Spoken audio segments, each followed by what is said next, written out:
Assalamualaikum warahmatullahi wabarakatuh, sahabatku, saudaraku semua.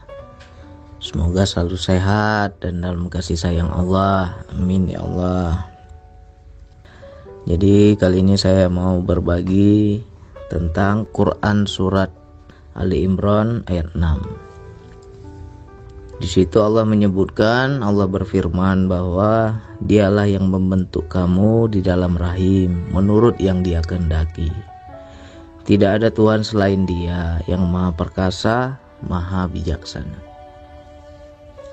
Jadi ayat ini ketika saya jumpai di situ seperti bercerita ya. Seperti dikasih tahu, seperti dibacakan maknanya. Apa nih maknanya ya Allah? Ini kok menarik sekali. Allah bentuk dalam rahim itu seperti apa? Jadi ada dalam bentuk syariat, ada dalam bentuk hakikat. Mungkin yang selama ini yang kita ketahui dibentuk Allah di dalam rahim itu adalah di dalam kandungan ya. Karena di situ proses pembentukan jasad kita ya, yang awalnya kita bukan siapa-siapa sehingga menjadi berbentuk sempurna. Ada proses sehingga ada kepala, ada tangan, ada kaki ya, ada mata. Nah, di situ Allah bentuk dengan sempurna. Itu secara syariat. Tapi bagaimana Bang kalau kita ingin memahami lebih dalam tentang pembentukan Allah di dalam rahim ini ya. Karena rahim ini maknanya kasih sayang ya. Rahman, Rahim ya. Pengasih, penyayang ya. Jadi rahim dalam bentuk kasih sayang Allah. Makanya ketika kita dalam kandungan ibu, semua itu kita terlindungi dalam kasih sayang Allah ya. Kita bisa bernafas, kita bisa makan, kita pokoknya aman, nyaman, damai, aman, dilindungi oleh Allah. Itu bentuk kasih sayang Allah. Lantas kalau kita ingin memahami lebih dalam rahim yang dalam segi hakikat, Allah membentuk dalam segi dalam kasih sayang ini adalah lebih kepada rezeki, perangai, akhlak, sikap kita, perilaku kita ya. Di situ takdir kita itu udah dibentuk sama Allah semua. Ya, jadi kita jangan pernah berontak dengan apa yang sudah terjadi dan sudah kita dapatkan. Kita nggak bisa seperti orang lain. Nggak perlu kita iri, nggak perlu kita marah, nggak perlu kita merasa aku kok tidak seberuntung yang lain, aku kok tidak seenak yang lain, aku kok tidak kaya seperti orang lain. Nah, semua itu Allah sudah bentuk. Takdir kita, ilmu kita, daya tangkap kita, pemikiran kita, semua Allah sudah bentuk. Makanya ada orang yang keras, ada orang yang lembut, ada orang yang tegas, ada orang yang cuek ya kan, macam-macam. Semua Allah sudah bentuk. Makanya kita kalau mengaji lagi dengan ayat yang lain, Allah bilang, kuciptakan kamu bersuku-suku dan berbangsa-bangsa agar kalian saling kenal. Di situ juga ada kebesaran Allah. Jadi di situ yang Allah bilang yang maha perkasa. Maha perkasa ini berarti maha bisa. Lalu dilanjutkan dengan maha bijaksana. Maha bijaksana ini maknanya Allah melakukan pembentukan itu dengan keadilannya. Allah maha tahu apa yang terbaik untuk kita. Makanya kalau kita hidup ini nggak seberuntung orang lain, mungkin yang kita lihat, Bang, enak ya Bang, mereka semua punya, semua ada, mereka berharta, saya kok susah terus, saya kok bermasalah terus ya. Itu kan yang kita lihat saja. Tapi Allah ada keadilan. Ada keadilan Allah di situ. Makanya Allah bilang maha perkasa tadi ya maha bisa, maknanya serba bisa Allah itu.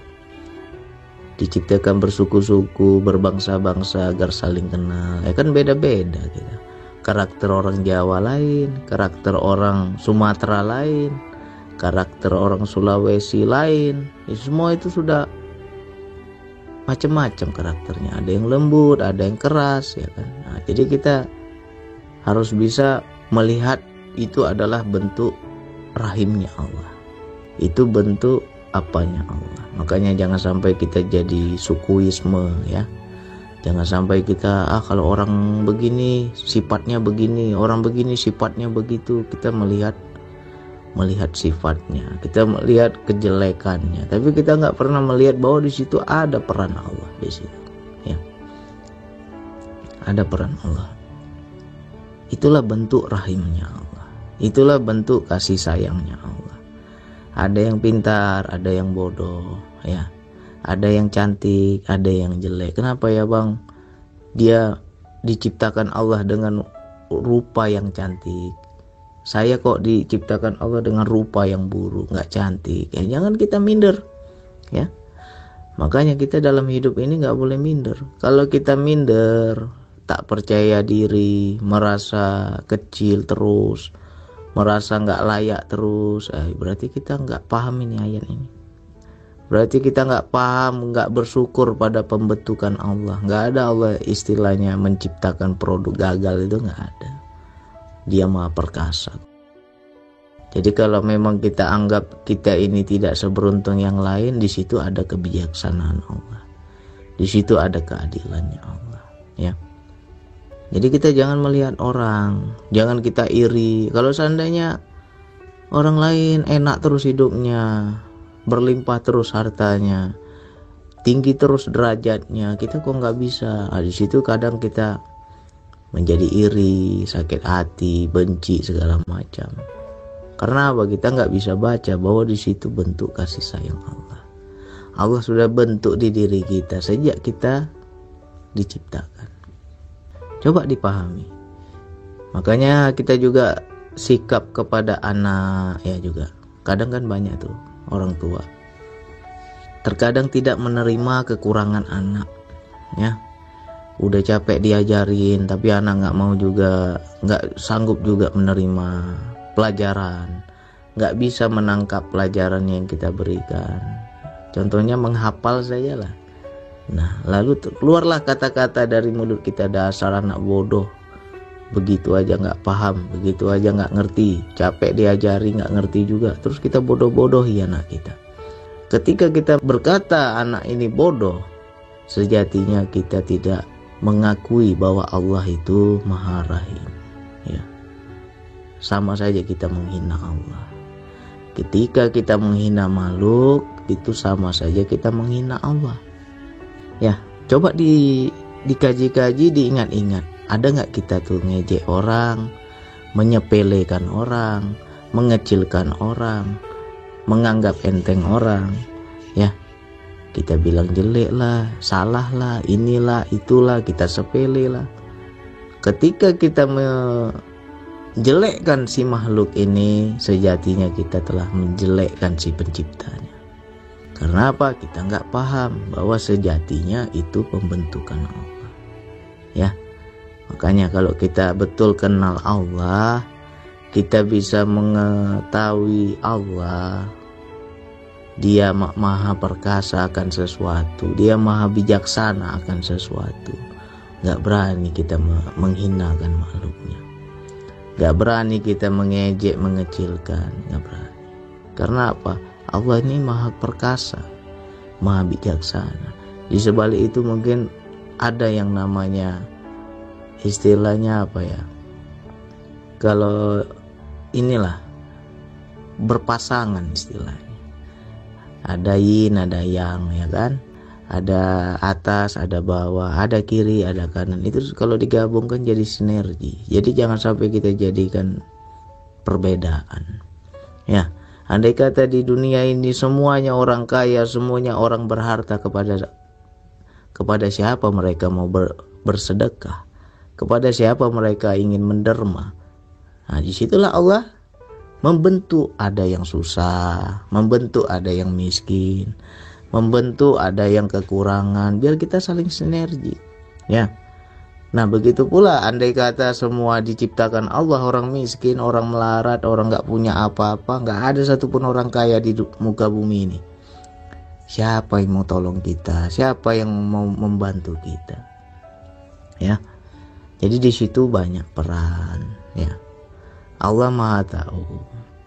Kenapa disebutkan Allah Maha bijaksana? Allah Maha tahu dengan karakter kita, Maha tahu dengan sifat kita, Maha tahu apa yang akan terjadi ke depannya. Maka ya Allah bentuk sedetil mungkin biar kita tuh nggak terpuruk. Andai kata seandainya diberikan kita harta berlimpah, bisa jadi kita tuh jauh dari Allah. Makanya Allah selalu membatasi rezeki kita. Untuk apa? Menyelamatkan kita. Ya. Andai kata kita ini diciptakan Allah mungkin cantik rupawan, ya. Bisa jadi banyak keburukan di sebalik kecantikan kita. Ya. Jadi banyak faktor, banyak rahasia Allah itu. Jadi jangan sampai kita berontak, jangan sampai kita itu aku mengeluh bang, aku nggak terima bang dengan takdir Allah ini. Jangan. Apapun itu terima, karena Allah menciptakan dengan rahimnya, dengan kasih sayangnya. Allah tahu apa yang terbaik. Ya. Jadi segala sesuatu kita satukan. Kalau bisa ya Allah, aku tidak ada keinginan apapun, melainkan inginku ini adalah keinginanmu ya Allah. Itu baru enak, ya. Jadi apapun yang sudah terjadi ya ini inginnya Allah, ini maunya Allah. Jadi kita nggak ada berontak, nggak ada kita mengeluh, ya. Jadi mudah-mudahan teman-teman paham. Allah membentuk kamu dalam rahim menurut yang Dia kehendaki. Makna dikehendaki ini adalah Allah Maha tahu, ya. Kalau ku kasih dia ya jadi orang kaya, pasti bakal begini. Kalau ku kasih dia jadi orang miskin, pasti bakal begini. Jadi Allah Maha tahu di mana letaknya, dibentuk seperti apa yang cocok, ya. Maha tahu Allah. Jadi kalau kita sudah paham seperti ini, Allah membentuk di dalam rahim, ya. Takdir kita, rezeki kita, jodoh kita, ajal kita, semua Allah udah bentuk itu. Dari proses diciptakan kita itu sudah diatur, udah skenario dia semua itu. Jadi kadang kita kalau kita bilang ya hidup kita ini ya hanya ibarat wayang lah, ya. Hanya ibarat wayang mengikuti sang dalang. Nggak bisa kita mau sukarela ataupun terpaksa tetap akan terjadi. Kalau Allah sudah berkehendak kun jadi ya jadi, ya. Jadi kalau dia bilang bakal begini bakal begitu ya pasti jadi, ya. Cuman kadang kan kita nggak paham nih, kamu di tahun ini kamu harus lakukan ini, mungkin ada perintahnya tapi kita nggak pernah paham, tapi ada saja jalannya kita melakukan dengan terpaksa, ya. Jadi itu juga bentuk proses pembentukan Allah, ya. Jadi mari kita belajar ya yang ringan-ringan aja lah, pelan-pelan kita pelajari hakikat ini. Coba kita ketika melihat makhluk, ya, gak usah lah kita jauh-jauh ketika keluar dari rumah, kita pergi ke pasar, kita pergi ke keramaian, kan banyak tuh macam-macam karakter orang. Perhatikan satu-satu, ya. Kita lihat si Fulan, si A begini, si B begitu, si C begini. Kenapa kok beda-beda? Ya, nggak usah jauh-jauh. Kita mau pergi, begitu keluar rumah kita jalan di jalan raya di lampu merah. Kenapa ada banyak pengemis di lampu merah? Ya, mungkin itulah cara Allah.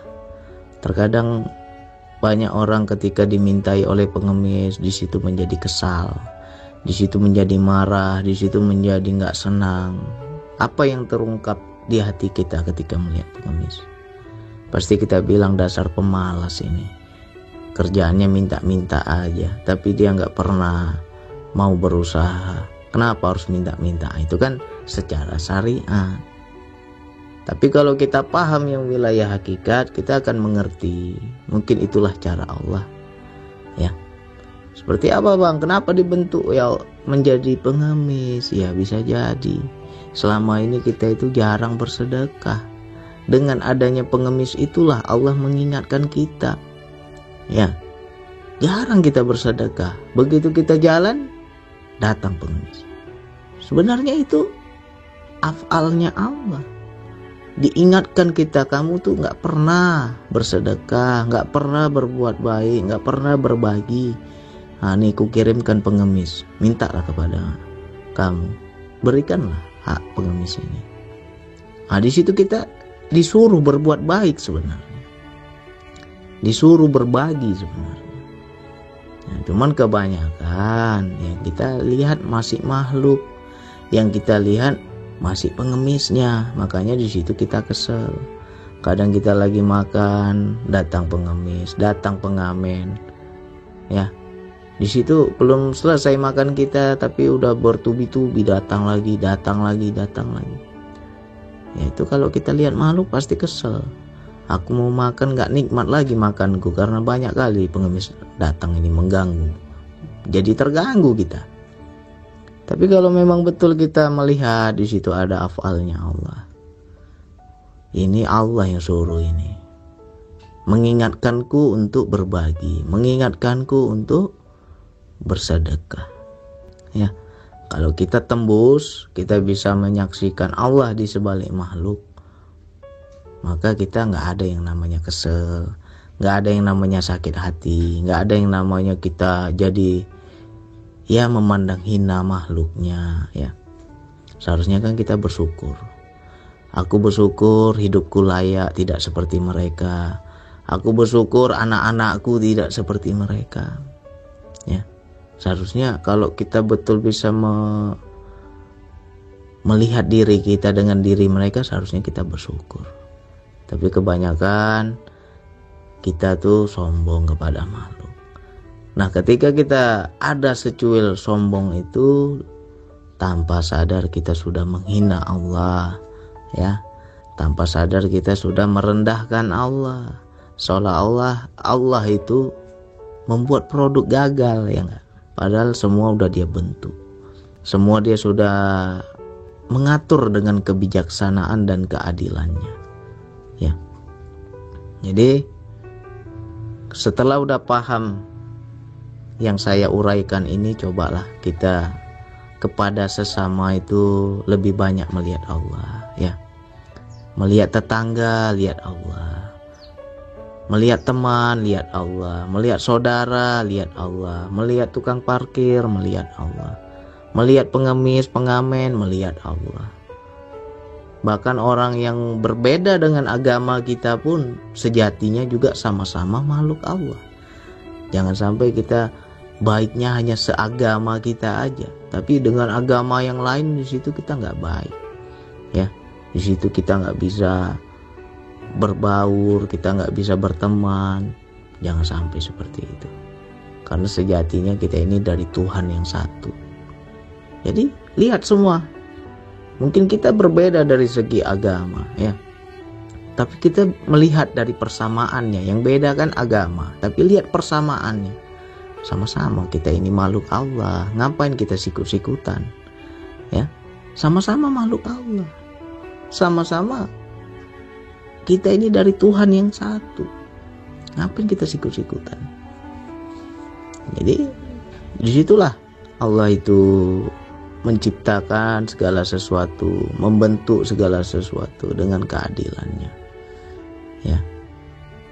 Jadi kalau kita melihat di sekitar, nah contoh lah ya, nggak usah jauh-jauh dengan istri kita aja. Terkadang istri kita ini agak lelet, ya kan? Kamu nih disuruh ini, disuruh itu, lambat sekali, lelet sekali. Nah, terkadang kita kesel, ya. Kadang istri kita dibentuk Allah pelupa, nah, marah gitu. Ini aja nggak ingat, itu lupa, ini lupa. Padahal semua itu sudah pembentukan Allah. Gak boleh kita itu namanya mengecilkan makhluk. Gak boleh kita menghina makhluk. Ketika kita marah, kita menghina, kita merendahkan, sejatinya kita sudah menghina penciptanya. Ya. Jadi ya kalau kita kupas nih banyak ini. Contoh-contoh dalam kehidupan sering terjadi, tetapi gak pernah kita sadari. Ya. Yang kita lihat hanya makhluk. Tetapi zat yang sejati kita gak pernah lihat. Allah yang menciptakan kita gak pernah lihat. Ya. Coba dirubah. Belajarlah melihat Allah di sebalik makhluk. Ya. Kalau kita bisa belajar melihat itu enak, sabar, tenang, slow, ya. Nggak ada kita selalu marah, nggak bisa. Nggak ada kita marah. Karena sejatinya kita itu harus bisa zero memandang segala sesuatu. Ya. Mudah-mudahan dipahami, itu pembentukan Allah di dalam rahim sesuai dengan yang Dia kehendaki. Tidak ada Tuhan selain Dia yang maha perkasa, berarti maknanya Allah maha bisa melakukan sesuatu, maha bijaksana. Jadi yang Dia bentuk itu dengan keadilan maknanya. Ya. Jadi jangan pernah kita protes, Allah itu maha adil. Jadi terima apapun dalam hidup kita, terima. Jangan pernah berontak, ya.